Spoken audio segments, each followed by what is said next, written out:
So this was over 5 days before Christmas. I went to Bangkok, Thailand. That's where my family is. And then we flew to southern Vietnam here in Ho Chi Minh. And then we drove off to Dalat. We spent, I think, total of 6 nights between the two cities.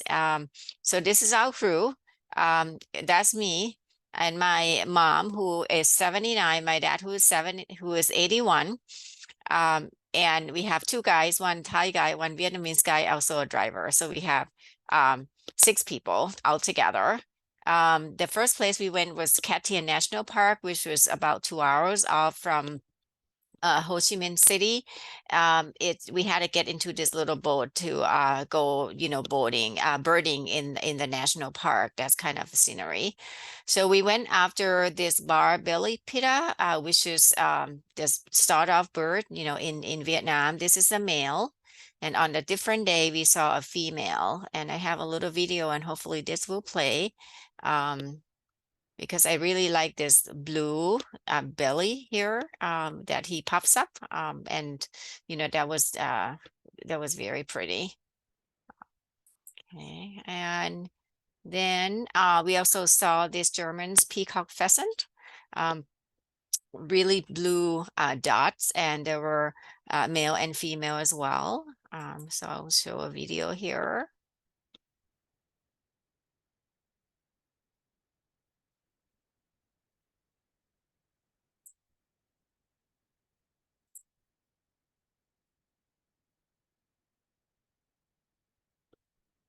All right, so that was nice.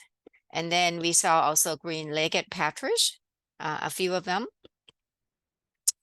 Siberian blue robin, these are little blue robins, just little birds, but I was told that otherwise it would be hard to find in the other parts of Vietnam.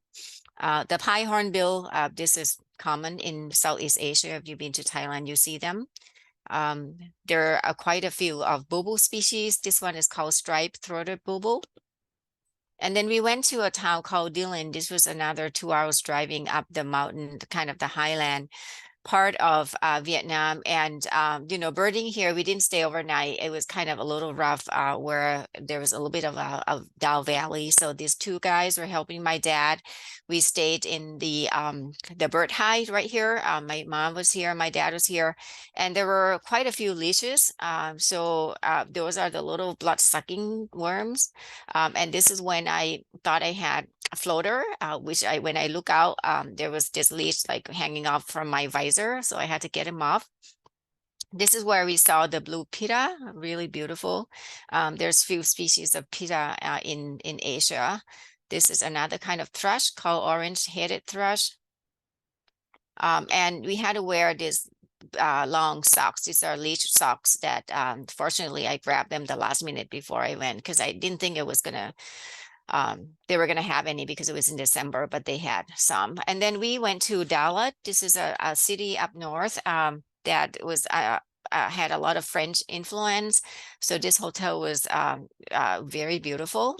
The first day, and we birded a few places around here. The first day we went to a bird high where it was like next to the fish farm. It was rainy all day, and I was glad that my parents could make it into this high because it was not easy, but we did see this snowy brow flycatcher. This is a male and this is a female, and they were together. White-tailed robin, you can see the white-tail right here, just a couple of feathers that were white at the tail. And I especially like this bird. It's called a cupwing, and you can see it's kind of like it's missing a tail. The wing ends right around here, and this is a pygmy cupwing. It's very tiny and very cute. This is a Nintava, another kind of black blue bird. It's a large large Nintava. We have that in Thailand as well. This is a male, and the female is brown, but she has blue head. Another kind of bird we found in this place was black-headed sebia. And Plumbeous redstart, tiny bird, really cute redstart right there. And then it was kind of cold and rainy, so we had this traditional Vietnamese food, which was like a hot pot with fish that they got from the pond. So the next day my parents were done and they said, let's go to the temple. So we went to the temple in the morning, and then we went to another temple in the afternoon. It was beautiful up in the mountain, and I took a picture of the door there, and I guess it's not a messenger pigeon, but this bird had some kind of letter in his that he was carrying. This is where we saw the long bean sunbird. Is endemic to Vietnam. This is a male, and this is a female sunbird. So we don't have hummingbirds in Asia. We only have sunbirds. And there were a few flycatchers, like this called Hainan blue flycatcher, very blue. Birdier flycatcher. I think this is not so rare. We have them in other parts of Asia as well. Little pie flycatchers, tiny, really cute, and he had, black and white. So is a pied flycatcher. There was one flower pecker that we saw, a five-breasted flower pecker. I think this picture was a little bit overexposed. And Vietnamese green finch, also an endemic. Indo-Chinese barbet. The picture was, I thought, would come out a little clearer than this, but that was what I got. A few tits. This is black-throated tit and a greenback tit.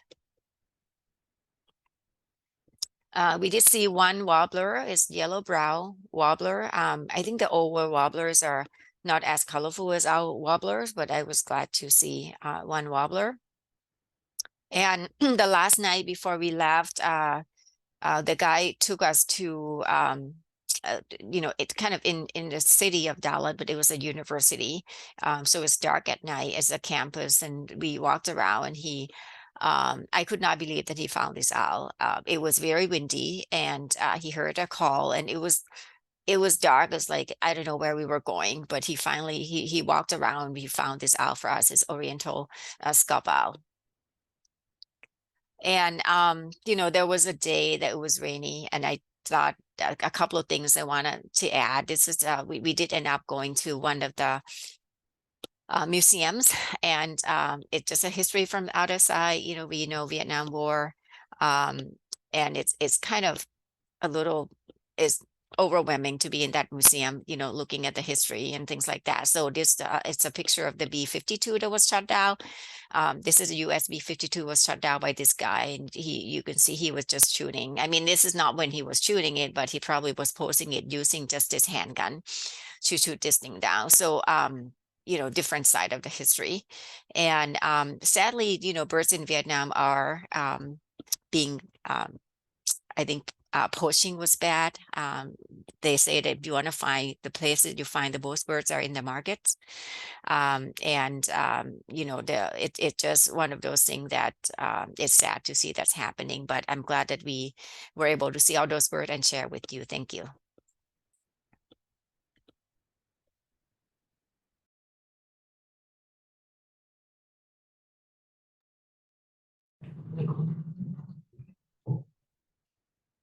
All right, thank you, Chairman, for that.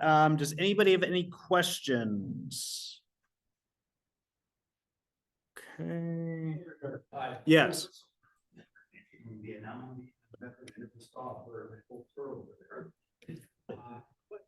Wading birds and kingfishers, and I think there birds such as that. And that's a question like the polls. Is there such a thing, wading birds or kingfishers? I guess. Yeah, so the question was, did you see any wading birds or kingfishers while you were there, and how common are they in Vietnam? I didn't go by, we had short time. I didn't go by like the wetlands. I mean, I saw like the regular cattle egrets and things like that, so I didn't see any of those, but I'm sure they were there, and we were not like out, by the wetlands at all. So yeah, but I would assume that there were, some similar to what we see them in Thailand. Yeah. I mean, we were next door to Cambodia. Certainly, there's a lot of kingfish species, way more than we have here in North and Central America. And there's certainly a lot of waders. But I think Thiermont was focusing a lot of her time on bird hides Because it's really hard. So he wasn't spending time. Yes. Yeah.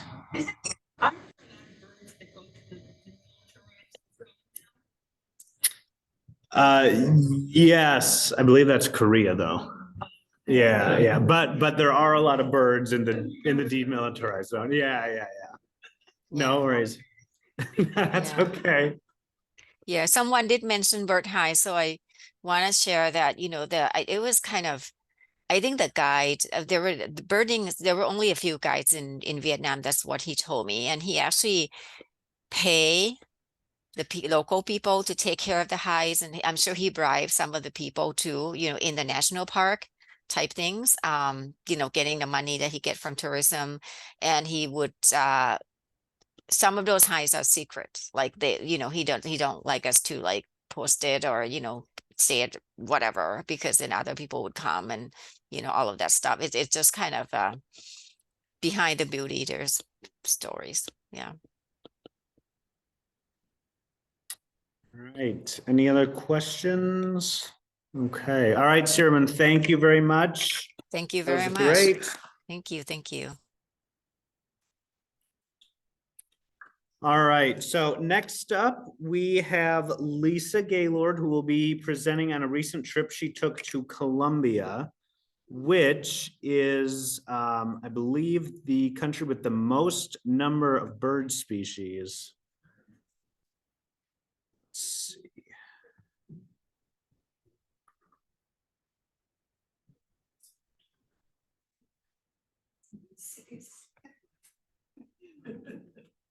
I saw like over 300. And I don't. No. Okay.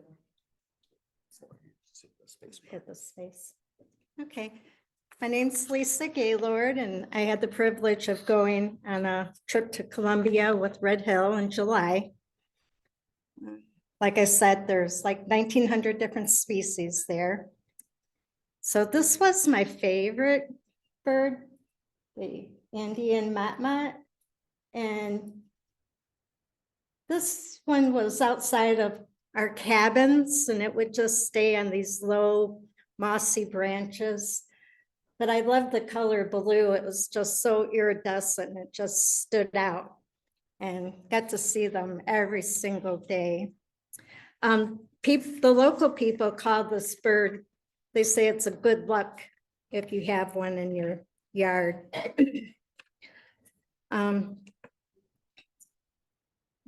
Let's see, moving on. The yellow-bellied chat tyrant, they're known to be birds that just sit alone. And these just happen to be a pair sitting there. And I didn't learn that they're not usually together. They stay in the bushy hillside of the forest. And they like to hide low into the ground. They're quiet. And they like the mossy branches. This is a toucan barbet. Has a very large bill there. Let me find my place.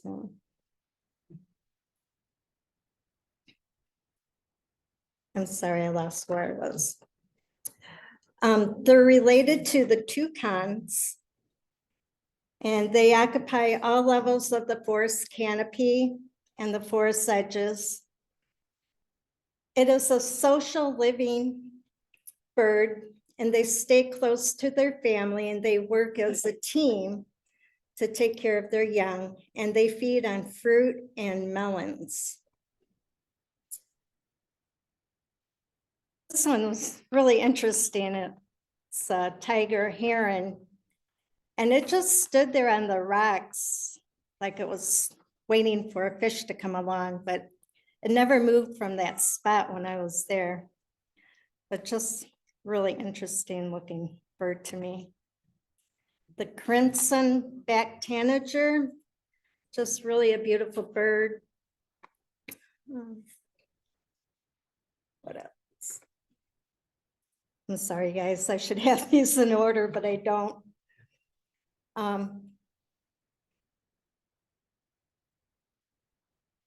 Its natural habitat is tropical most forest. They like the ground to be wet. And of course, this bird's on a branch above the ground, just looking, I'm assuming for something to come by, some insects they do eat also. Another beautiful bird is the multicolored tanager. And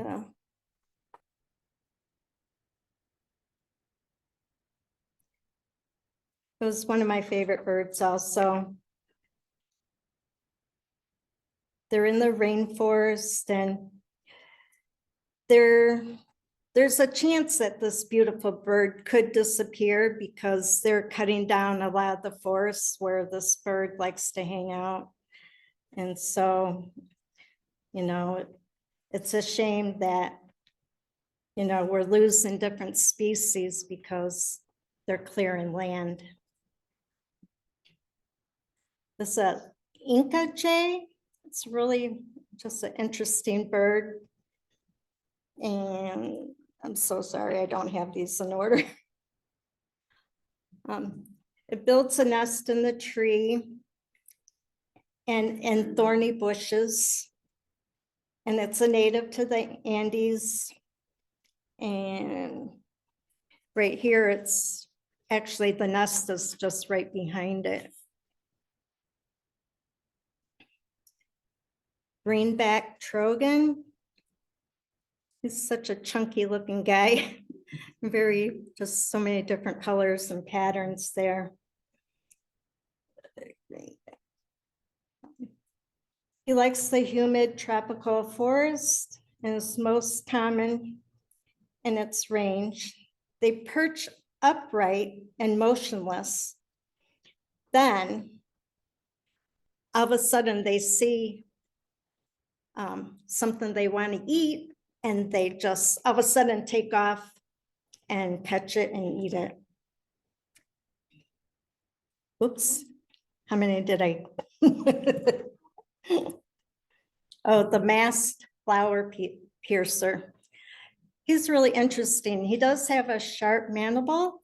And so he does go to the flowers. He cuts the bottom part of the flower open, and he drinks the nectar from the flower, which I thought was really interesting. But I've also saw him on hummingbird feeders. And so has sweet sugar water from there also. Silver-throated tanager. Here it's at a piece of plantain.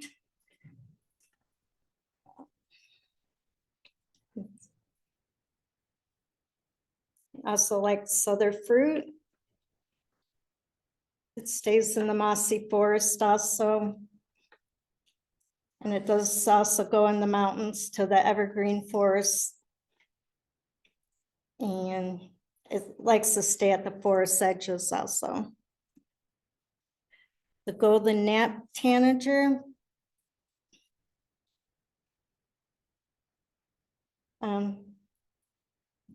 There's no really concern about this bird going extinct.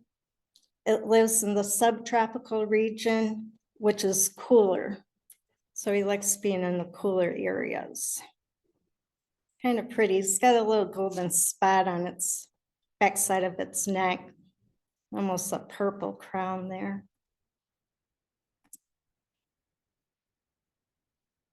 Not going nowhere.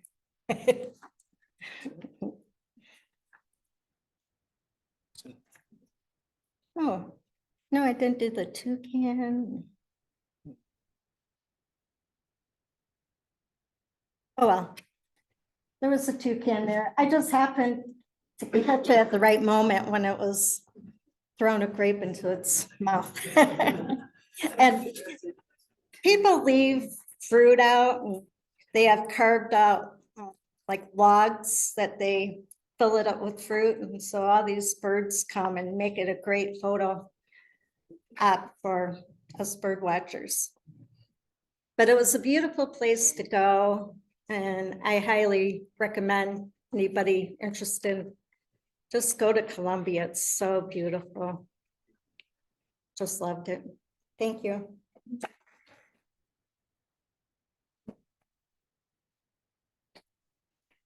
All right, thank you, Lisa. Does anybody have any questions? Yes, one question here. What part of Colombia did you go?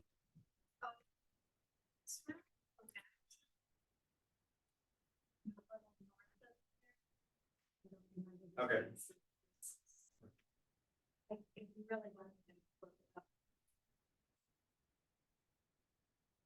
All right, any questions? Any other questions? None on the Zoom? Okay. All right, so the next presentation is going to be from Rick Roche, who will be presenting on the birds of Brazil's northern Pantanal region. In his presentation, we'll get a look at some of the beautiful and exotic birds found in South America's version of the Serengeti, complete with suggestions about how much more there is to see in this little known region around in the world. So Rick, I will turn it over to you. All right, there we go. Okay. Good evening. Did I write that introduction to you? You sent me, yes. Okay. I've forgotten already. Which I'm actually going to be reading because I'll get totally lost if I don't read. Okay.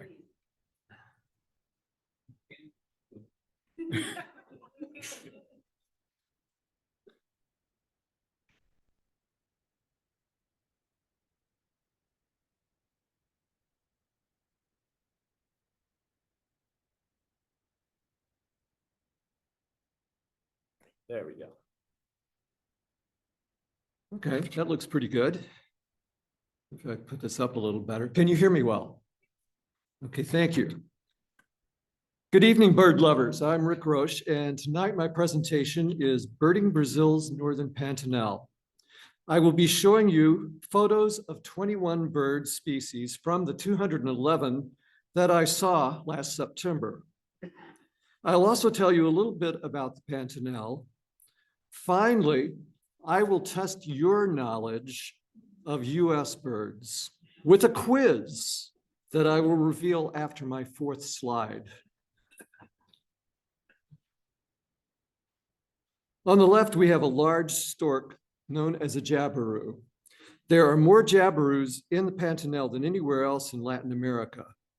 They have only white feathers. The black and red colors on its head and neck are bare skin. We saw jabiroos every day on the trip. On the right is a Kakoi heron, the largest and most frequently seen herons in the Pantanal. It resembles and behaves a lot like a great blue heron. Oops. From the map on the right, you can see that the Pantanal is in the southwest section of Brazil. The Pantanal is the world's largest seasonal floodplain.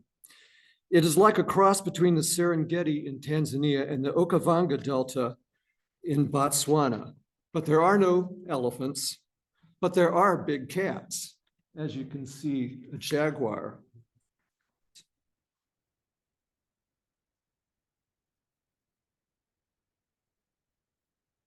I'm sorry. Oops.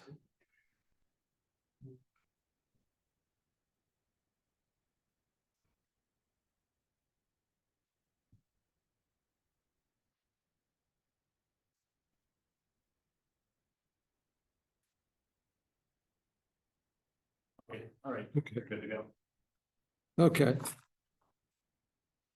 So as I said, there are big cats. In fact, many of the visitors to the Pantanal aren't really there for the birds. They're there to see the jaguar and the other iconic mammals such as capybara and anteaters. With different priorities, we still saw 7 jaguars.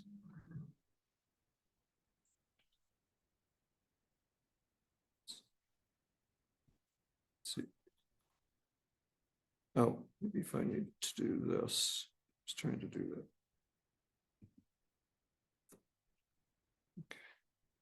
The Transpantanera is an elevated dirt road through the northern Pantanal floodplain. It's a dusty, bumpy, and hot in the dry season. It's the only way in and out. It's about a 90-mile road. And the 3 preserves that we visited were all along this road. And we also birded along the road. Let's see.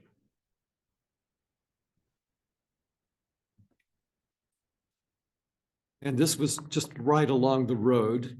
There are a lot of marshes, and this was my favorite picture of all the pictures I had along the marshes. Ironically, all 3 of these species are regularly seen in the US, from Florida to Texas: the great egret, the wood stork, and the roseate spoonbill. I planned at this point in the presentation to say that the rest of the birds in this program are all not seen in the US. But I discovered that 3 are listed in Sibley's Guide to Birds as vagrants or introduced species in the US. So my challenge to you is to guess which 3 birds. And I'll ask you what your guesses are at the end of the program.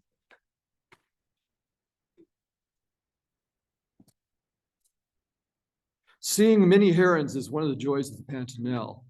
The capped heron is a gorgeous, colorful bird that we saw along the riverbanks.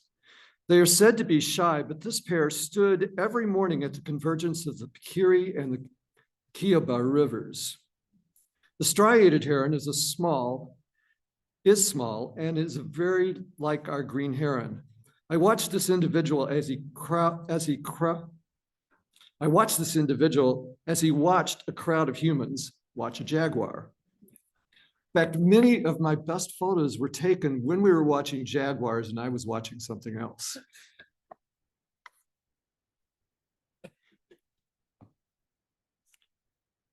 The snazzy rufescent tiger heron is my favorite heron in the Pantanal. We were also lucky to see both adults, and at one point we saw 2 chicks on a nest perched over the river, right beside a place everyone was watching jaguar.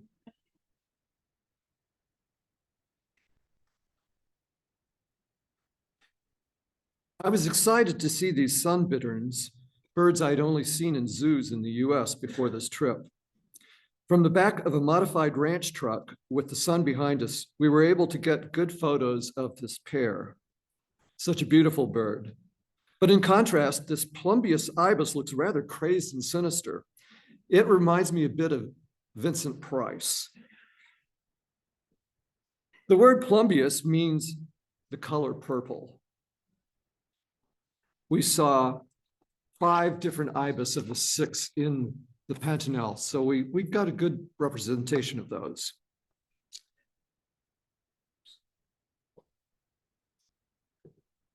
Did I miss one? I think I just jumped one. Okay, coming back to Jeraboo, the promotion for this program said we'd tell stories, so I've got a short story about the Jeraboo.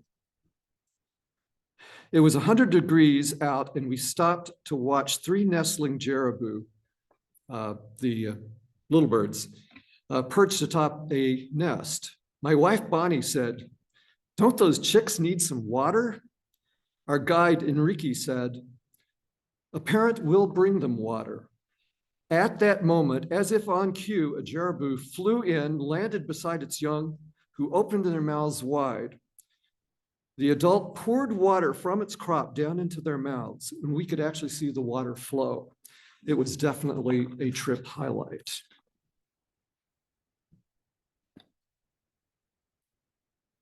There are turkey-sized birds in the Pantanal, including chachalacas, guans, and curassows.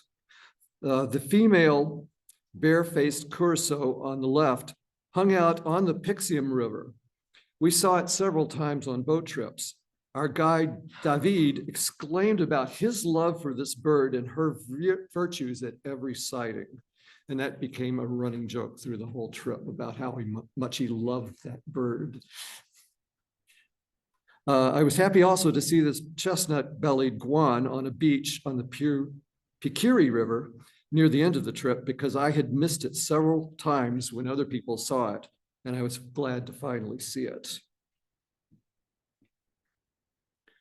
One of my favorite events was this. We saw this large-billed tern on the still Picuri River, and it also had two chicks. One chick was in the nest, which is just a scrape in the sand, and the other was running around in spurts, just like any of our kids.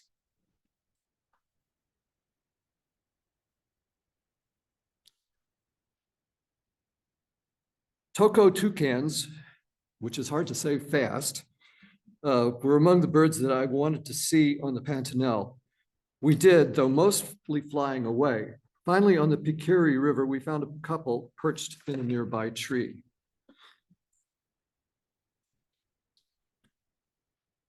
The hyacinth macaw is probably the most popular symbol of the Pantanal. Its images are on covers of books, tour company websites, paintings and lodges, tea towels, refrigerator magnets, and more. We saw these macaws about every other day of the trip. As beautiful as they are, they're actually fairly hard to photograph because it seems like they're always flying or they're in the dark, shady recesses of trees, but I got this one.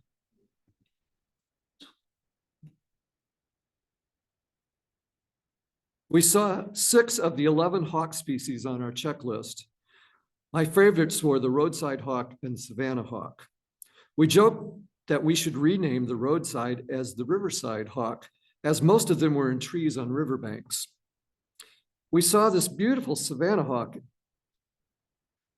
We saw beautiful savanna hawks every day. This savanna hawk on the right was at a large cattle ranch in the northern Pantanal, where it acted like a Pied Piper, leading us a couple of fence posts farther each time we approached.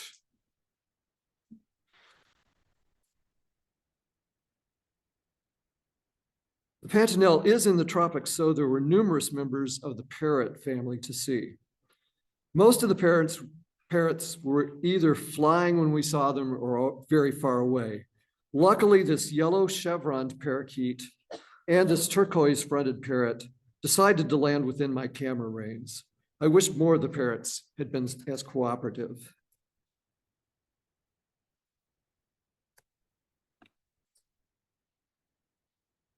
This is my final slide and a good time to say how unrepresentative my selection of birds is.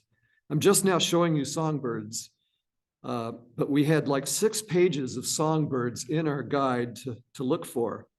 And here are only 2 small birds at the end here. There were 51 flycatcher species on our checklist, of which we saw 24. The common toady flycatcher was the smallest of them all, and I think one of the prettiest. The story of the beautiful black-capped Phonocobius is interesting. According to Birds of the World database, it was thought to be a mockingbird or a thrush, but is now considered to be the only species in a family that might be related to old world warblers. They say that more research is needed. I was so glad to see all these species and other 200 other Pantanal birds. I'd like to go back, but now I want to go to Vietnam and Colombia. Which brings me to the end of the program and time to ask if anyone knows which 3 birds have been in the US other than the egret, the roseate spoonbill, and the wood stork. 4, you know another one? Oh, okay. Well, what? Okay. The large-billed roadside hawk, the yellow chevron, the parakeet.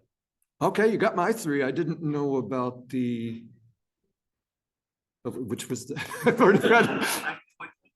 I knew about the jabiru and the hawk and the parakeet. The large-billed tern has been in Chicago 50 years ago, 50 something. Oh, okay. And Okay. recently there were some records, the couple showed up in Florida. Okay. Okay, well, I was just going by what David Sibley had. I had to have some authority, so.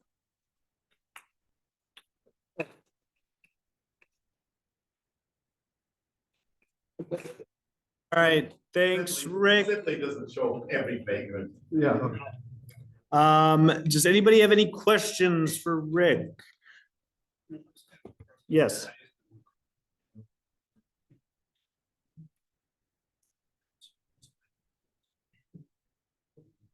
This is my first time there. So much about birds. What? I something, what about this? There. So, Rick, do you want to do it up here? So the question was, did you see any other macaws? Well, we flew into Kiaba to begin with, which is a little bit north of the Pantanal, and there I saw the blue and yellow macaw. There was supposed to be also red-throated macaws or something like that, but we didn't see any of those. It was the only macaw that we saw. I did see them on breadfruit and up in these palm trees eating some of the seeds, but I'm really not an expert at that. I don't know. Any other questions? All right, let's see the Zoom. Rick, there is one question. Did you go with a company? What was that? So, Victor Emmanuel. Let's see. Right, that looks like that's it. All right. The next presenter is going to be Joe Suchecki, who will be presenting on his recent trip to New Zealand in the fall of 2023. The trip included tours of the North and South Islands and several pelagic trips. We'll see some of the spectacular New Zealand landscape and its bird life. And I am going to get all of this set up right now.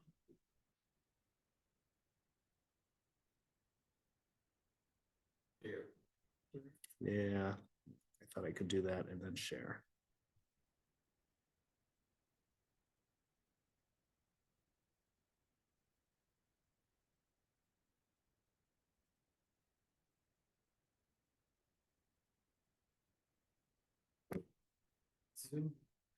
Okay, back again, this time to talk about our trip to New Zealand, which was in the fall of 2023. And New Zealand is always a place you think about going because of all the unique birds there. I mean, there really aren't that many birds, not like Colombia or Brazil, where there's many hundreds or thousands. But there's a lot of unique things there at in New Zealand. Sorry, that's okay.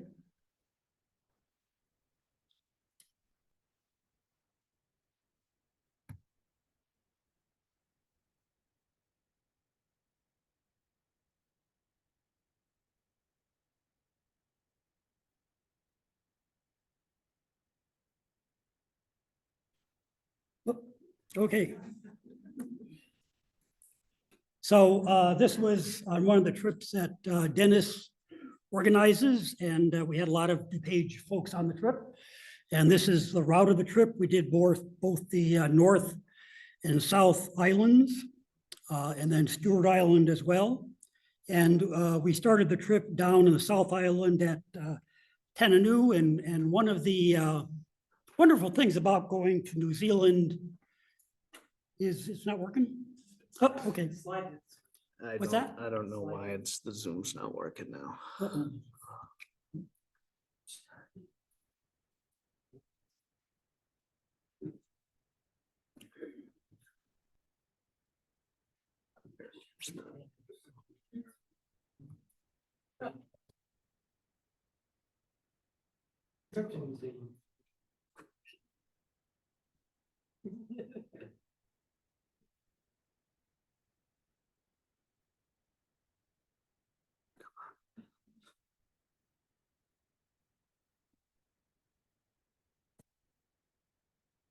Anyway, while we're working on that, so one of the great things about New Zealand is its scenery is just tremendous as well.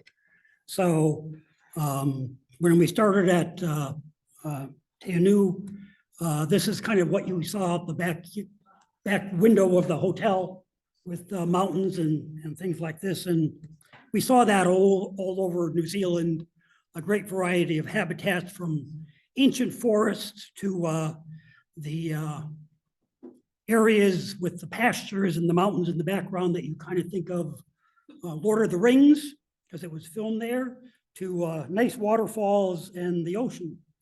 And a great thing about New Zealand is that it has a lot of pelagic opportunities. And the good thing is you don't have to go very far away from shore. So we did a number of pelagic trips.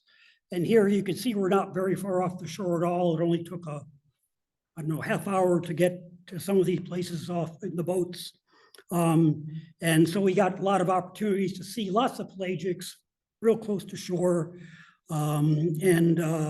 This is a picture of the northern giant petrel and then a Cape petrel as well. And in addition to a lot of the petrels, we also had albatrosses, and we had lots of species of albatrosses. This is a white-capped albatross. This guy is a Salvin's albatross. And this guy is a black-browed albatross, which is special to me since this was my 4,000th bird. So this was the one who put us over the. And then this is a white-chinned petrel. And obviously they're chumming from the back of the boat, so you get these birds to come in really close. And there's a little spot right at the bottom of the beak here. That's where the white chin comes from. From there, we kind of go from the ocean and stayed on the shore. This is variable oyster catchers. We also had penguins down there close to shore because this was their nesting time. This is a Fiordland penguin, one of 3 that is normally seen in New Zealand. We only saw 2. We missed the yellow-eyed because they're not as common as they used to be, apparently. So we just didn't miss them. Another bird was this Wika, which we actually looked for a long time until we finally found a place where we got some good looks at them. Moving further inland, the great crested grebes doing their mating dance on one of the areas. And then also inland, a shorebird. This is called the wrybill. And you really can't see it in this picture, but the bird bill actually curves, I think it's to the right all the time. So it's a little curvature on the bill. And when you watch these guys feed, they kind of tilt their head and probe under the rocks. Here's the version of the spoonbill. Oh, okay, no problem. I'm sorry, everybody. Yeah. So if the conservative thing is to use this reader mode here, that one here, and then just share that one here.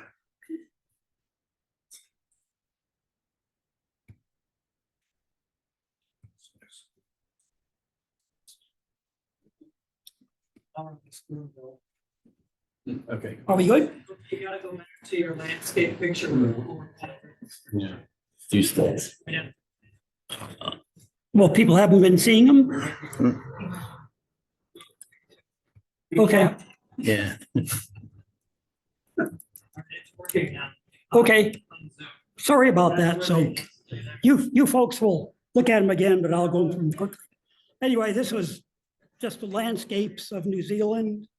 And then we did pelagic birding, pictures of northern giant petrel and Cape petrel off our boat.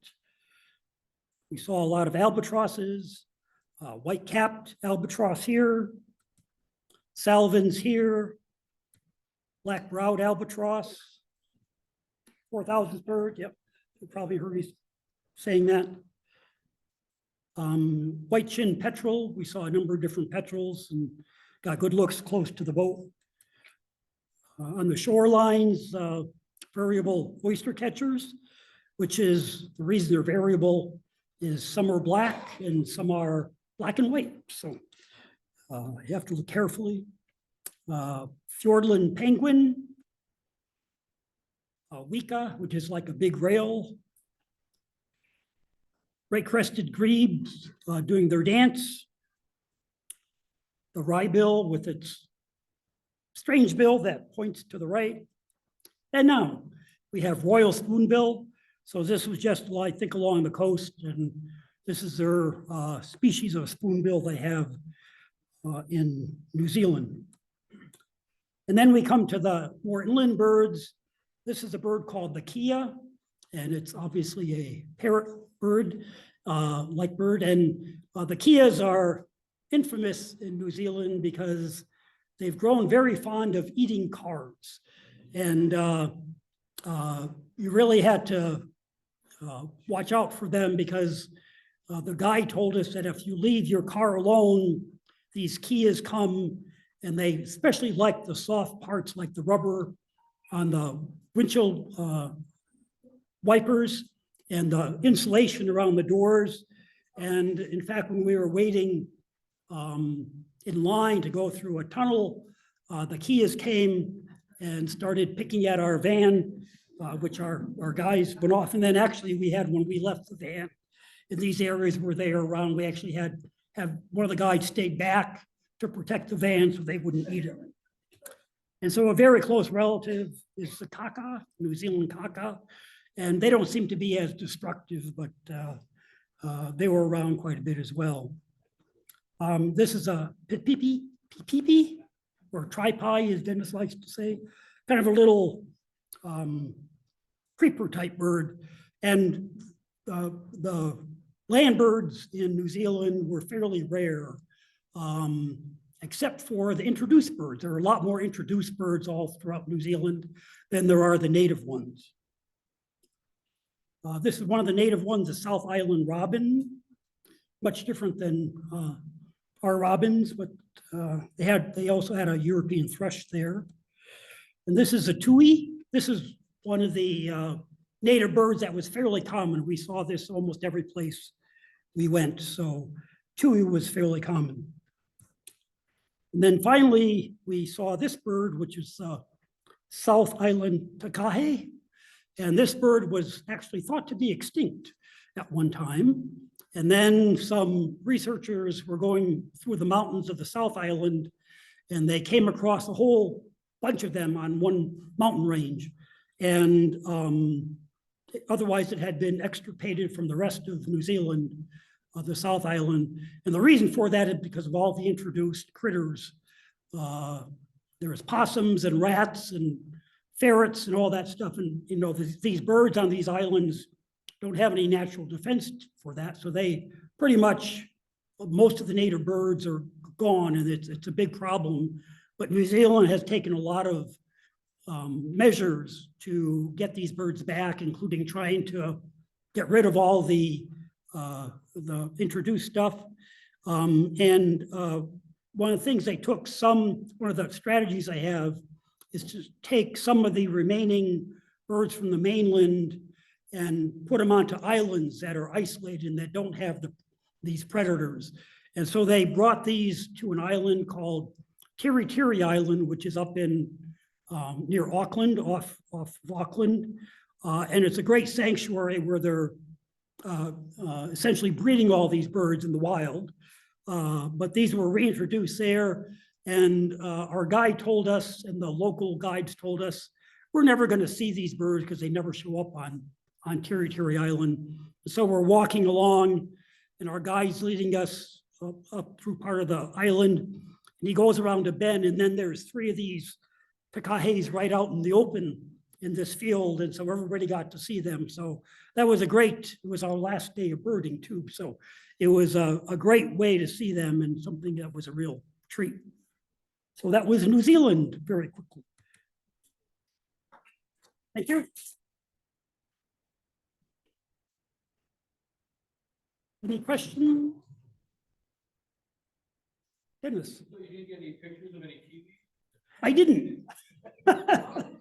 We did. Well, our Kiwi adventures were memorable and wet. And it was actually very cold when in New Zealand. And the nights we went out to find the Kiwis, where you go out at night, And the guides, local guides have infrared flashlights that they use to try and find them. The one night when we were on Stewart Island, we went out and it was windy and cold rain blowing at us. And I never thought we would see a kiwi, but we did see the brown kiwi, right? South Island brown kiwi there. And the other time we had another opportunity to go to try find the Ocarita kiwi. And we went out on that night and it was raining then, and it wasn't raining too bad until the bird was almost by us. And then the rain came down and it thundered, and then the bird was gone, probably went back to its nest. So we had no opportunities for kiwi pictures, but we did see one. Yes, yeah, kiwis are nocturnal. But they only, well, if you know where a nest is or something, you might be able to see them, but generally they'll come out at night to feed. Yep.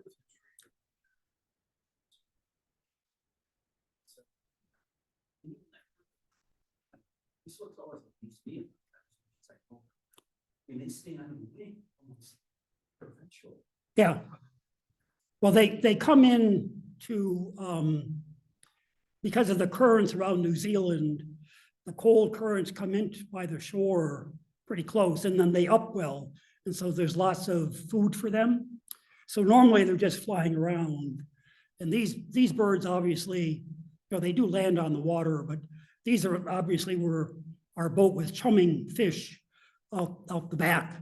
So these birds were coming into the fish stream, and they would, you know, once they started chumming, all these birds would just gather, because I think one of the things is they can see, well, probably smell from far away. So they're coming into all the chum, and then that gave you the opportunity to see them on the water and very close. We saw 8 species? We saw 7 species. 7 species. We had on that particular pelagic 4 species there, which was Southern Royal, we had bowlers, salmon, and like cat. Later we picked up Right. when I see it on shore because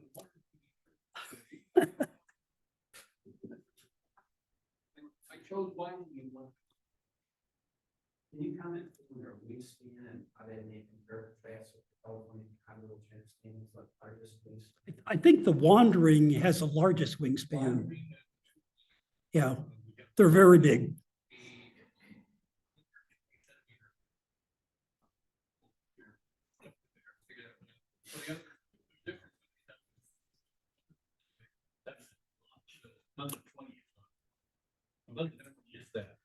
Okay, then. But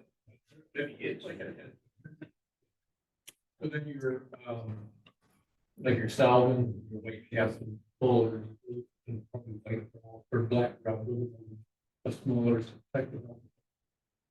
Thank you.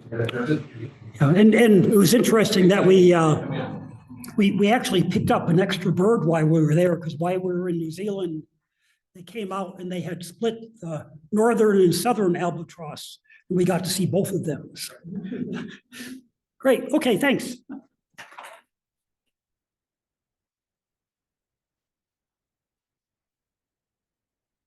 All right, thank you, Joe. Let's just check the chat here. All right, no questions. All right. So next we have Julie Waterman, who's going to be presenting on the beautiful birds of Belize and Guatemala. We'll see some striking birds of the reef, rivers, and rainforests of Belize and Guatemala from a land and sea trip she took back in January 2024. So let me get it all set up here and I will try to do it right this time.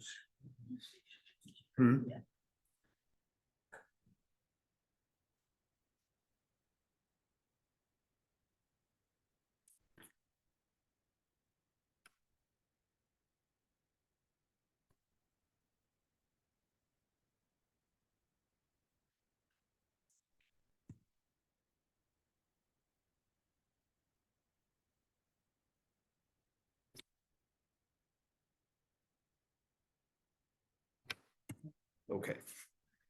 Here's the direction. Can I use the trackpad if I need to? Yes. Cursor, there's Yep. one thing I want to show some stuff. Okay, hi, I'm Julie Wetterman, like David Letterman with a W.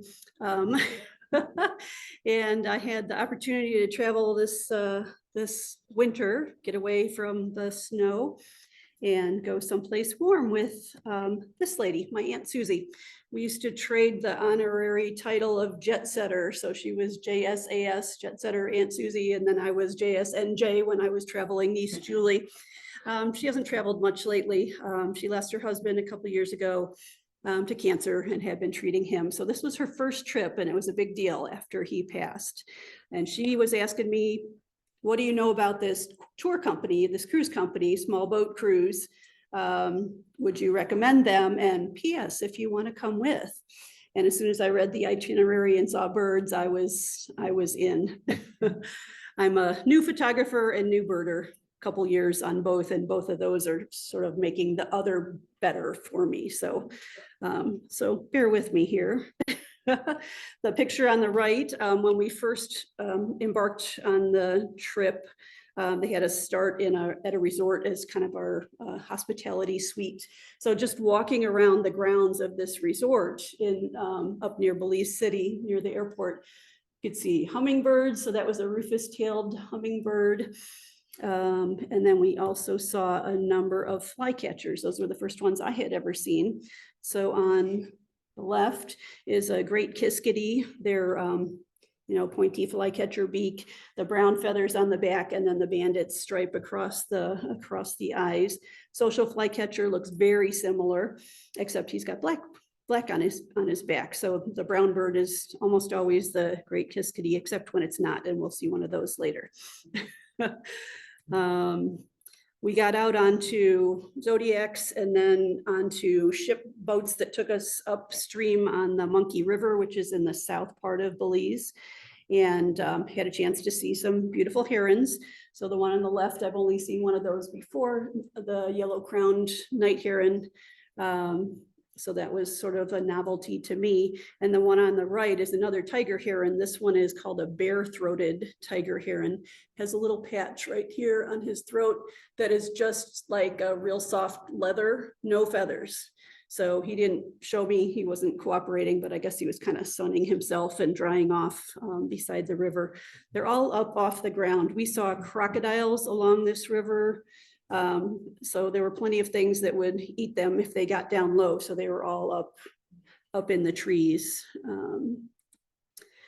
This guy, bad picture, sorry, I think this was a cell phone picture, is a snail kite. So he's got a long, really kind of hooked beak. There were several kites down there that we don't have up here.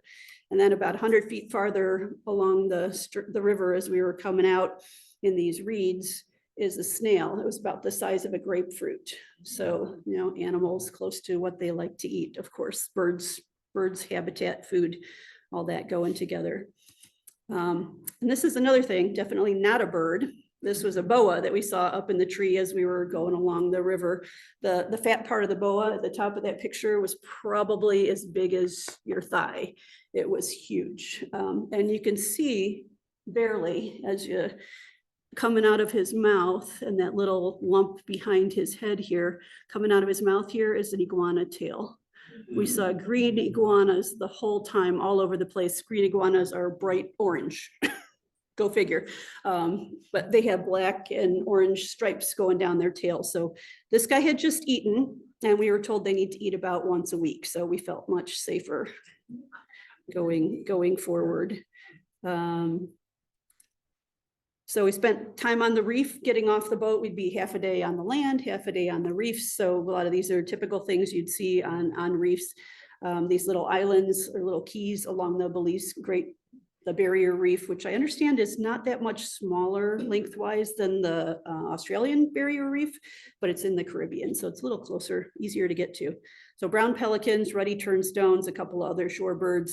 The interesting one for me here was the magnificent frigate bird. I've seen the black ones before, all black. I've never seen the males with the red thing coming out of their throat when they're I'm not sure why they do that, if that's mating or what.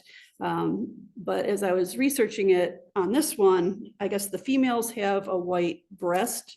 The juveniles have a white neck and head as well. So this guy was a juvenile. So just flying along the reef, looking for what he wanted to eat. We took another day trip out, or like a morning trip out to one of their national parks. And it was really a lovely trip. They had guides who walked us around within the park. Everywhere you went, you had to have Belizean guides that took you places. That's just one of their rules, I guess.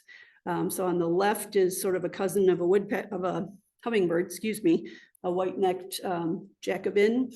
And on the right was the first trogon that I had ever seen. This is a black-headed trogon, liked him with those big, bold white stripes on his tail and the blue ring around his eye. That's how you identify that guy. We saw a few others. So that was in Mayflower, Bocawina National Park. More national park pictures, honey creepers and tanagers. On the left, these are all red-legged honey creepers. So the male at the bottom, the blue one, there's a green one in here, that's the female. And then I didn't realize it, but I got a bonus bird here. This one was landing. So it's another female, maybe a juvenile, I'm not sure which. I put this insert up top, even though it's really bad quality, sorry about that, because that took me the longest time to figure out what the heck that bird was. It's got, you know, the wing with the yellow and the white and that red in front of him. I thought, oh, well, those have to be feathers. And then I realized, no, those are just his feet. And I didn't have my shutter speed quite fast enough to stop the motion. Those were his feet reaching out for that branch. So that is the underside of this male red-legged honey creeper. I also love the turquoise little mohawk that he has going on the top. Very, very colorful, pretty bird. Saw a couple of tanagers. They weren't cooperating, giving me beautiful, beautiful profiles, but the golden hooded, you can kind of see a little bit of the hood coming up alongside his head and a little bit under his chin. He's got turquoise on his cheeks here. And this one has, with the green under his wings, I discovered that means that's a juvenile. Normally it'd be all yellow on the belly. And then the yellow winged tanager, you can see the little yellow spots on the side there. That I had a hard time identifying a couple other pictures, because on the back, this bird has kind of muddy purple and olive. So it looks nothing like this until I saw pictures in Merlin or All About Birds or something that gave me a clue that, oh, that's what that is. Trying to figure it out. Again, I'm new to this. And the photography helps me remember what I saw. We saw a seed eater. I think that's the only one I saw. It was a Morlet's seed eater. And then the euphonias, again, this is a white vented euphonia, same one. The one on the right, the little insert on the right, I was thinking, oh gosh, that tail looks like a wren, and then it's got this white on it. So I was looking and trying to figure out what it was. And then I realized it was the same bird as the other one with a little orange eyebrow here. So some euphonias. They're really tiny. So those were all on the Belize side. And then we took a bus up into Guatemala. We went to see a bunch of Mayan ruins up there, which was what my aunt wanted to see. And I wanted to see the birds. So Tikal was one of these cities that they discovered using LiDAR to kind of probe down into what is in the jungle. This whole area was completely covered with jungle. So that pyramid there would have been covered by a mound of dirt and all the vines and the vegetation and everything. And it would have looked, you know, like a big hill, a little mountain kind of hill. But they've excavated and restored and so on. And it was a very nice site to visit. I'm not a big hiker. And I would rather, you know, kind of hang out. So I hung out in this plaza and was sitting and looking around, and one of the guides was with me, and we started hearing birds in the trees. So that's where I got a bunch of these other pictures. Here's another mot-mot. This one is a lessons mot-mot.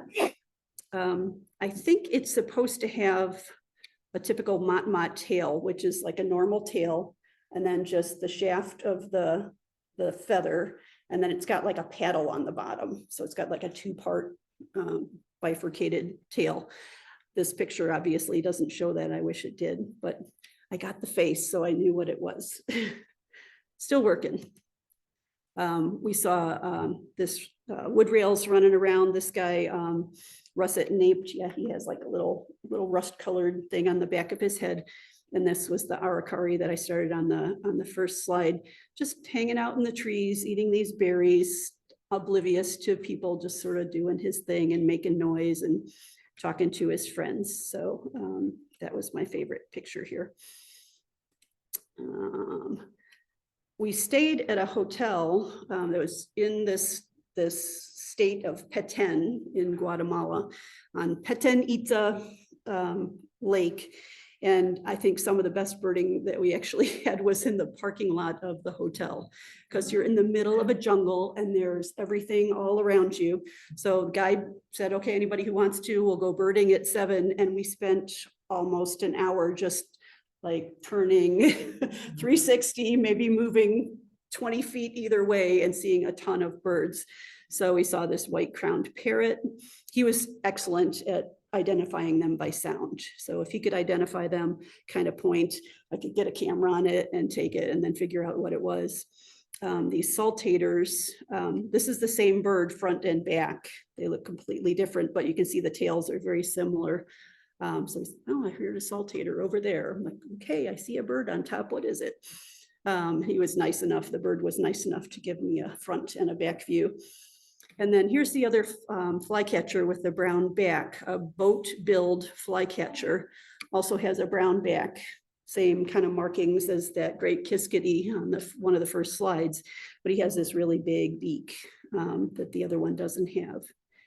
And then one more slide, still in the parking lot, we saw a gartered trogon. So where the one trogon had the 3 big stripes across the tail, and again, he was sitting still, like someone else had said that they kind of just sit and wait until they see something they like. This one has little itty bitty black and white stripes going down the tail. He wasn't kind enough to show that to me, but saw it in the pictures. We saw this woodpecker, or heard it rather, at first, and then spotted him. I did see another one, but I didn't get a picture of it. This one is a pale billed with just a little white stripe coming up the side of his neck there. There's one called a lineated woodpecker down there that has a white stripe that continues up and comes back down. I saw one, but didn't have my camera ready. And then the last one here is this Couch's kingbird. I just thought he looked so regal, sitting up there on top of the tree, looking around at everything. And he would spot a bug, maybe 4 feet off the tree, fly out, grab it, kind of do the fluttering to catch it, change directions, come back. Maybe you've all seen that before, but I thought that was fascinating. And he was just so agile in the air, trying to be a hummingbird. And then sitting up there all proud of himself on top of the tree. So that was my trip.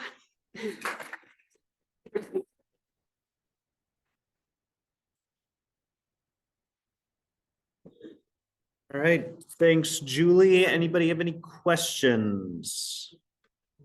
Chad is very, for all presenters, what travel company? Okay. This was, the tour was through Lindblad. They partner with National Geographic and they do cruises.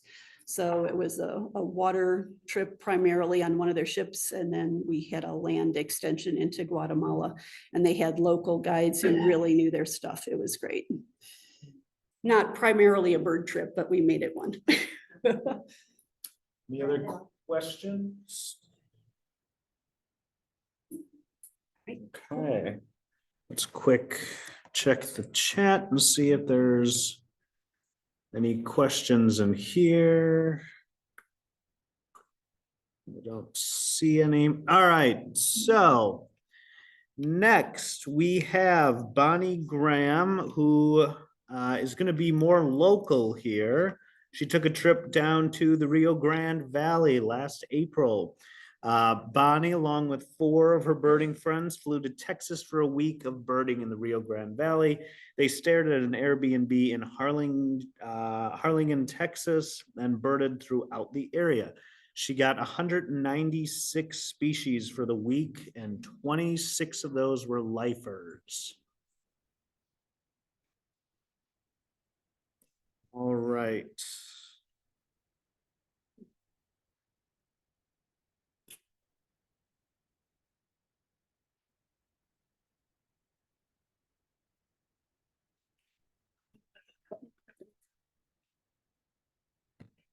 Okay. All right. So like Robert said, last April, me and four of my birding buddies, probably recognize a few of them there, went to the Rio Grande Valley to do a lot of birding. The Rio Grande Valley is the southernmost part of Texas, and there's 4 counties, and that makes up the valley. So we were there 7 nights, and we birded about 21 different places. So we did a lot of birding from morning till evening. Some places were just a couple hours, some were 4 or 5 hours, but we did a lot of traveling. We put a lot of miles on the car we had. So our first trip, once we landed at the airport, we got our car. Instead of going directly to the Airbnb, we stopped at the first place, which was Hugh Ramsey Park. And at that place, I got 6 lifers right off the bat. The first one was the chakalaka. I love saying that thing, chakalaka. So we saw many of these all over Texas. So not just Hugh Ramsey, but I would say probably half the places we saw, there was a couple chakalaka. I love saying that. I did see one. Yeah, I saw a couple, but they're not as fun saying as a chakalaka. We also saw a couple of the great Kissidees. We saw those at a few places also. And this was another lifer I got, the Couch's kingbird. There are tropical kingbirds there also. One way that we identified this one is because he was kind enough to do a lot of calling for us. So that made us. So after we left this, we stayed this place about 2 hours, 2.5 hours. So I'm still going to our Airbnb. We went to like this water retention type of thingy. And there were tons of shorebirds and ducks and what have you there. So we had the American avocet, we got the black-necked stilt, and there was a pair of Wilson's phalarope. So our first full day was we went to a couple ranches. The first one was Santa Margarita Ranch. In order to get on these ranches, you have to make reservations first of all, because they want your money. And you have to have a guide, because they know where the birds are. So Santa Margarita Ranch had the brown jay visiting. So a lot of people wanted to get there. And we were fortunate enough, after a couple hours of hiking, we did find him. Along the trails, they'll put oranges on trees or on the ground to try to entice these guys to come in. And I really didn't do my research on some of these birds, which you should. If you go on a trip, you should do some research on what you want to do. I know that now. The brown jay, I was thinking just like our blue jays. These guys are about 6 inches bigger than our blue jays. So they're huge. They're just as obnoxious, but they're big. And I think the guide said this was an immature one. Is that right? Do you guys remember? Mark? You guys. Okay, Mike says yes. All right. Okay, we also saw the Pyrrhuloxia. Usually these guys are further off the trail, but this guy, he flew right along the trail, and to our surprise, he stood there as we walked past. So we got some great views and great shots of him. And this bird wasn't even my target bird. This is a varied bunting.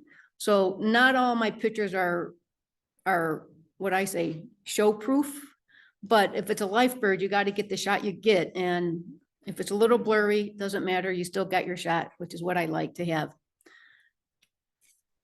So the second ranch we went to, bless you. Our second ranch we went to was King Ranch. And so this was another lifer I had. It was a tropical parula. Looks similar to our northern parula. Difference is it's got the black mask on, which our guides don't have. But this was the bird we wanted to get. And our guide knew exactly where to go and was able to get him out. This is the Frugus pygmy owl. And he's about 6.5 inches, not quite 7 inches. So he's a small little guy. But what I find interesting, if you look at the lower right one where his back is towards us, you see he's got these false eye spots on the back of his neck. And that's like, it could be like a defense mechanism, or not, for defending himself. Sometimes you know how little birds start mobbing owls and hawks. If the little birds see the eyes in the back, they'll tend to leave them alone a little bit, or go to the front, and then, well, owl's got a free snack. And this was another lifer. This was a place called Estrolano Grande State Park. I like all these state parks that we went to because there's a whole lot of different habitat. They have the water, they have the woods, and they have feeders too, so that helps too. So this is a least grebe with the yellow eyes there. Really cute guy. The yellow crowned night heron. There were tons of these guys, from immature ones to adult ones. This one was my favorite shot just because the sun was at the right angle. I like the yellow eyes, the yellow legs, the yellow reeds back there. Sometimes a photo just comes together.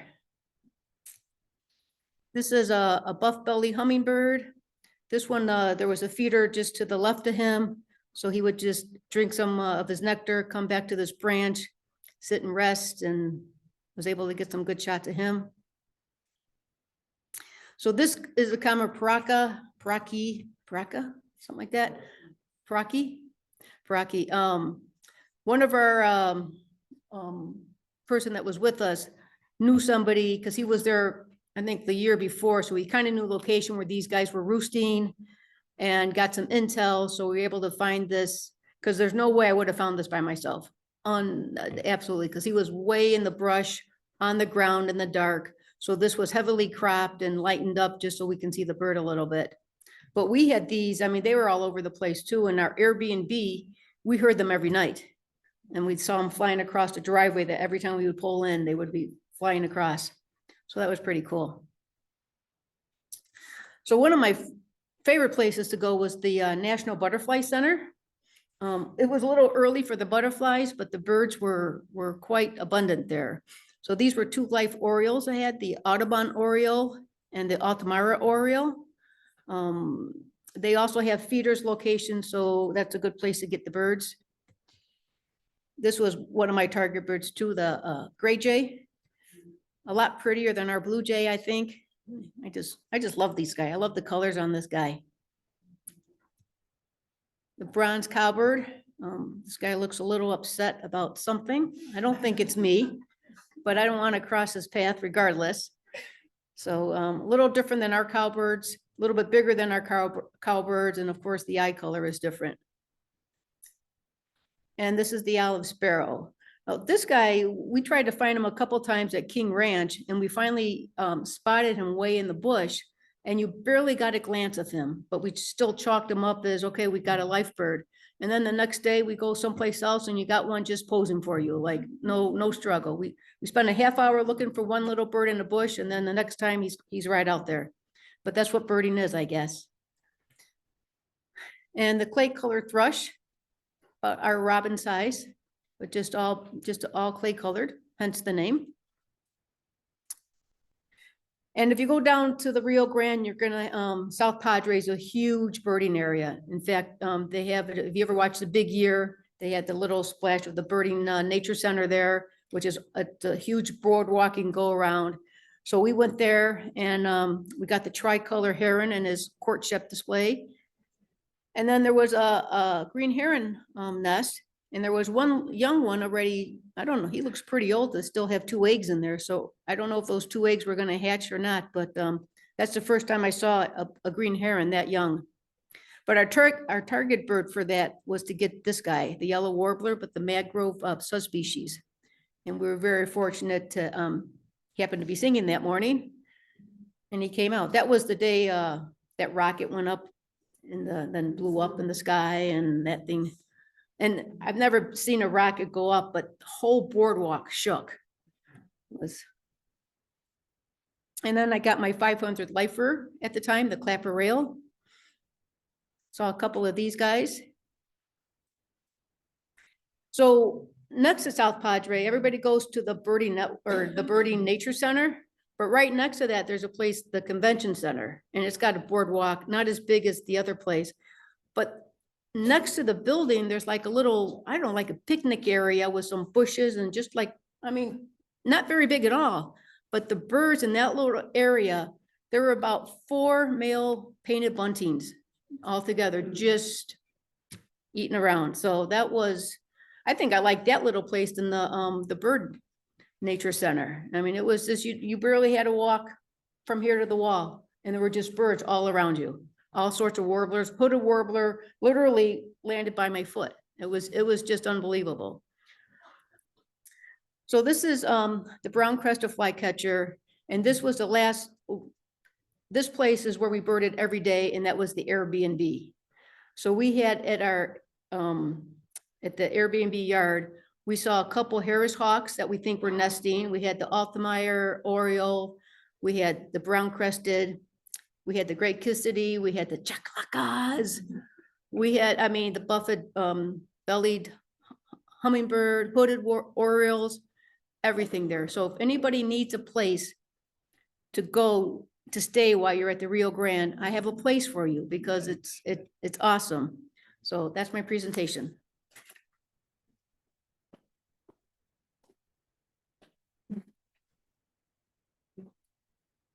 All right, thank you, Bonnie. Any questions? Okay. Let's just check Zoom. All right, I don't see any questions. Okay. All right, and lastly, we have Mike Warner, who is going to be showing us a presentation on a trip he took to Chile and Argentina.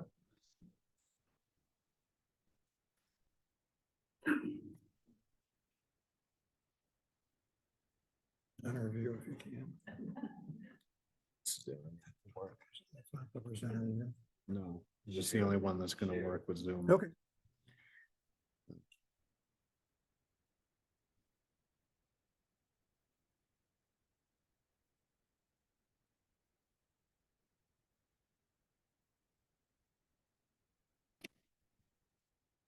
Okay, all right. We are in our field guides tour, Chile and Argentina, about a month ago. Great trip, just a little background for you. Can we get, can we get this thing out of, there it goes. So we saw about 205 species while we were there. Question is, how many lifers did we have? So the first 3 people to stand up have an opportunity to have a door prize of some malbuck from Argentina. First 3 people, 1 person has stood. Wait, 2 more people can stand and be in this. There's, all right, 1 more. All right, Dennis, how many lifers did we see? Yeah. 175. Well, at least it was second. Whatever.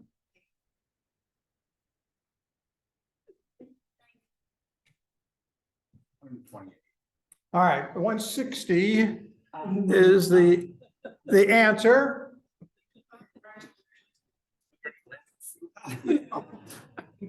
All right, so some more numbers. I took pictures of 159 species. I took over 4,500 pictures, and I tasted about 40 different wines while we were there. But with over 4,500 pictures, we better get going, and we're going to be here till midnight. So where did we go compared to Illinois? You can see Illinois superimposed on Argentina. You can see it's just a small piece of Argentina. That blue circle there is roughly where we were while we were there for 2 weeks. So even though it felt like we went a lot of places, relatively small area compared to where we compared to that portion of the country. So we got into Santiago. We stayed there a couple of nights. You can see in the background the snow-capped Andes way in the background there. Here is our guide, Marcelo. He is actually a Brazilian. He was an excellent birder and a food connoisseur and a wine connoisseur. And we took advantage of all of that while we were there with Marcelo. The first day we're driving down the road and Marcelo says, now keep your eyes open because there could be lesser horned owls along the way. There's one now. And indeed, just like that. So we spotted this lesser horned owl. That was one of our first lifers while we were there going up into the mountains. We're going up towards a ski resort. And as we got up there, we found our Andean condor, largest wingspan, largest raptor in the world, certainly one of our target birds for us to get in that area there. While we were up there by the ski resort, we saw this white-sided hill star. Now this is a hummingbird, but at least this particular guy was foraging along the ground, not going from flower to flower up in the air like most normal hummingbirds, but this is a female, very beautiful little hummer that we saw up there. And another beautiful bird we saw was the gray hooded Sierra finch. This is the male, beautiful colors there, the yellow and the gray head. You can see the little bit of red in the eyes there. We got the bird up in the Andes, and so we would leave Santiago, drive up into the Andes, pull over the side of the road, look for some birds. You can see the beautiful scenery that we had around us as we birded in Chile. Here's another spot. Now you see this kind of flat area off to the right of the road. There's we saw our first gray-breasted seed snipe. Never heard of a seed snipe before, but there it was. So that was kind of a beautiful little bird. Then the next day we took 3 hours at least to drive all the way up in the mountains. We're over 9,200, 300 feet. And you can see Marcelo walking along there, see the water that's kind of colored. There's a hot springs area up there, but this whole expanse, couple square miles, well, we came up there to find this, the diadem sandpiper plover. Very unusual. This is the only plover that will be up in high elevations. You know, plovers mostly are down by the seashore. This is a unique bird in that respect. Couple square miles to search for it. Marcella found it within about 10 minutes. Another great bird that we saw there that I really enjoyed, the tufted tit tyrant. One day we saw a giant hummingbird. Now, you can't get a perspective of the size here, but this is about robin size, but it is a hummingbird that would float back and forth in the jungle there. This is one of my favorite just because it was so hard to get this guy to come out and pose for us, this dusky tapacula, beautiful little bird, and we had to work for that one. So birds and wines, every day just about, we ended up at a winery for lunch. And these wineries had beautiful restaurants. You can see the glasses are already lined up in front of us for lunch here. And you can also see we have a relatively small group. Marcelo was back in the corner, and then there were just 5 of us all together in the whole group. Great food, every meal that we had. This one, we had prawns, we got shrimp, we got all sorts of things in there. That was great. I love the dessert. It was like a sugar cookie that was rolled up with vanilla ice cream and caramel underneath it. Well, we had at least 3 or 4 different glasses of wine to accompany our lunch that day, because every course comes out with a different wine. And then, of course, afterwards, what do you do after you have lunch with a bunch of wines is you go wine tasting at the winery. So we then went down to Santa Rita. I actually was in Pete's the other day. And I think also at Benny's, we found their signature wine and Pete's and Benny's from Santa Rita Vineyard, their 120 wine. But it was a fun place to go. So this was a couple days in Chile, and then we drove over the Andes to get into Argentina. So after we crossed the border, went through customs and so on, then we kind of went up a mountain, and you can't see this very easily, but you see all those like snake, those are switchbacks. So we started at the bottom, 30 switchbacks going back and forth up the face of this mountain. to get up to a ski resort, which was way up the top there. We had a nice lunch with wines there, but then afterwards, we then went over to Mount Aconcagua. And I don't know why I was surprised about this, but this is the largest mountain outside of the Himalaya range. So the largest mountain, this is the largest mountain in the Western Hemisphere. And then outside of the Himalayas, this is it. So we did go birding here. We're looking around. And one of the things that we first saw were Andean geese. And so this pair were there nesting near a little pond at the foot of the mountain. Rufous collar sparrows were pretty common. We saw those quite often, and they were pretty noisy. Marcelo got tired of calling it that rufous collar sparrow. One or another person, what is that? That's a rufous collar sparrow again. So that night, we're now in Argentina. We went to a local restaurant here in the town of Uspallata. And of course, in Argentina, they're known for their meat. And so you can see the chef here is piling up meat on top of that black brazier there. It's filled with embers, and then he brings it out to the table. We actually have two of them on the table. There was, ribs and blood sausage and filet and you name it. It was all piled on there, and that was our dinner for that evening. Notice it says 9 o'clock at night. The people in Chile and Argentina do not go out to eat until 9 or 10 o'clock at night. We're driving around on Valentine's Day, 10 o'clock at night, and there were lines outside of the restaurants to get in. That's when they eat. So next morning, we get up behind the hotel that we're at. We found a grass wren there. This is one of our favorites, the spectacled tyrants. This male here, we saw them in several different places, just a beautiful little bird with that yellow line. Here's a different type of pintail, our yellow-billed pintail that we saw a couple times in different pieces of parts of water. Frequent bird that we saw, the white-crowned Delania. Don't see it real well here, but you can see there's that white feathers going down the middle of its head. And perhaps if you've been down South Mexico, you've seen the crested caracaras. Well, this is a Chimango caracara,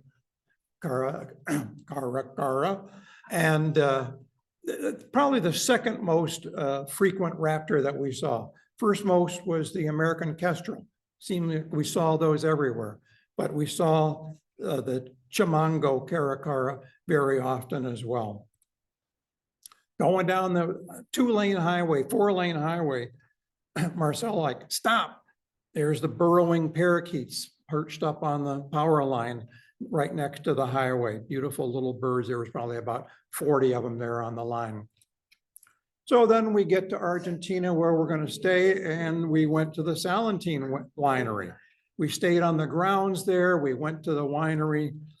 We tasted wine. Now this is more like an altar than a wine tasting. But it was a fun place. We had, of course, this was after our 4-glass of wine lunch. We then had to go down and do some tasting there. And then on the grounds of the winery, we went out in the morning, new family for me, the plant cutter, the white-tipped here, the galitos were around quite a bit. A new type of family, the earth creeper, Chaco. And then we've seen solitors earlier today, this evening, but not the golden billed.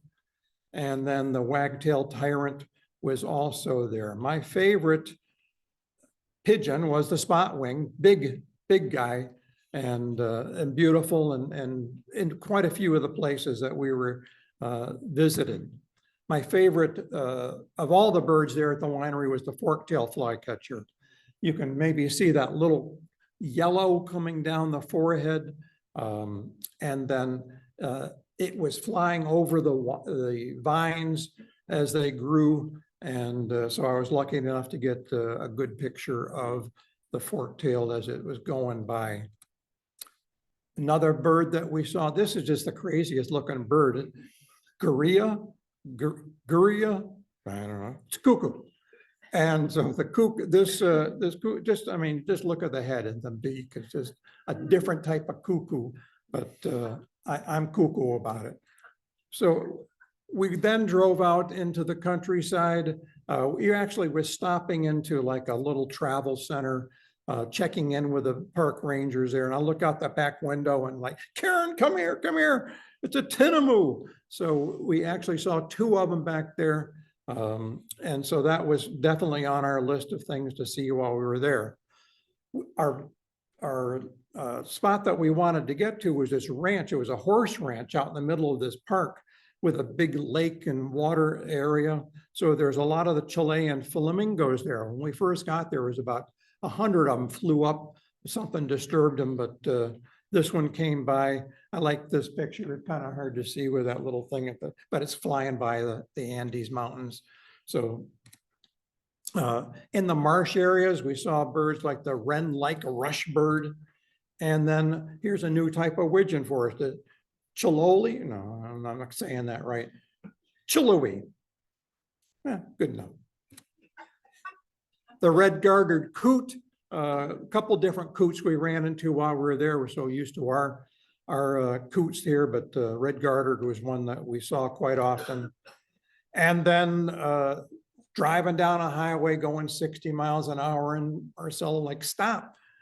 And off in the distance, it was a distance you can tell from the picture, was the lesser rhea. And our guide did share with us that the babies on the right, they tend to get depressed because they realize that when they grow up, they're going to be diarrheas.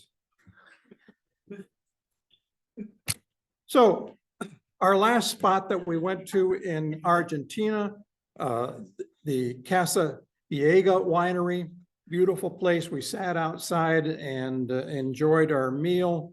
Of course, I spotted a bird while I was out there eating lunch, so I had to grab my camera and go out there. A glittering bellied emerald hummingbird was flitting around all those purple flowers there. So I let my meat go cold a little bit. Then we went out to the water treatment plant, always a great place to find water birds. And so the pintails, a new type of shoveler, a red shoveler, had not seen that before. We're familiar with whistling ducks if you've been down in Florida before in particular, but this is a white-faced whistling duck that we saw a couple of them. What's this remind you of? Ruddy duck, right? This is a lake duck. You know, slight difference, but also very similar as well. The female also looks similar to the female ruddy duck. I like this one, the white tufted grebe that was there in the water treatment plant. We flew, 3,000 miles, 4,000 miles to San Diego because we're now Argentina. We could have gone 3 miles over to the ComEd substation to see monk parakeets, but it was kind of cool to see them in Argentina. We also saw red-tailed comet hummingbirds. That was all in Argentina. To save time, we jumped on a plane, flew back to San Diego, then drove to the coast at Vina del Mar. And so we spent a couple nights in Vina del Mar. This is my favorite bird, the Demers wiretail.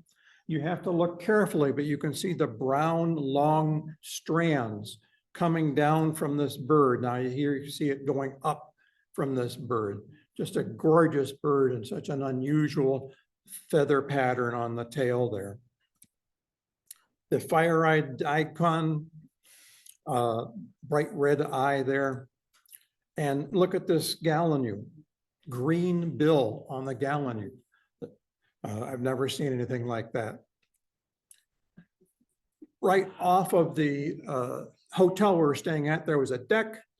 And first day I go to breakfast, Karen goes down to the deck.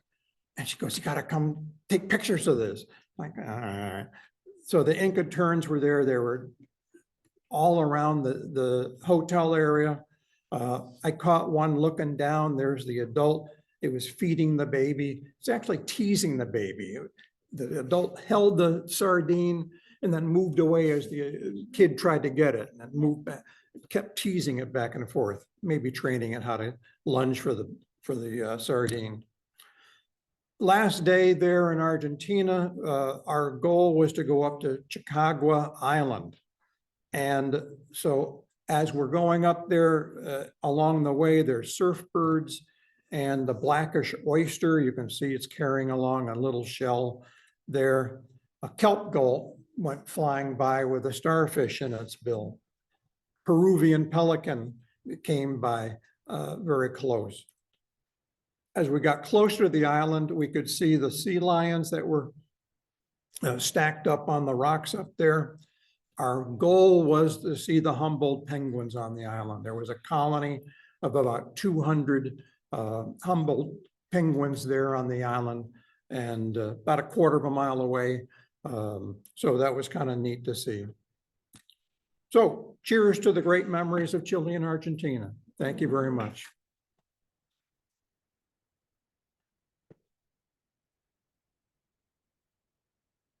All right, any questions for Mike? Turk, I beg your pardon? what Turk company? Field guide. Field guides. Yeah, Marcelo created this trip plus a birds and wines of the Loire Valley, plus the birds and wines of Portugal, and maybe one other. Because this guy, I mean, he was disappointed that we weren't up till midnight drinking wine with him. We did our best, but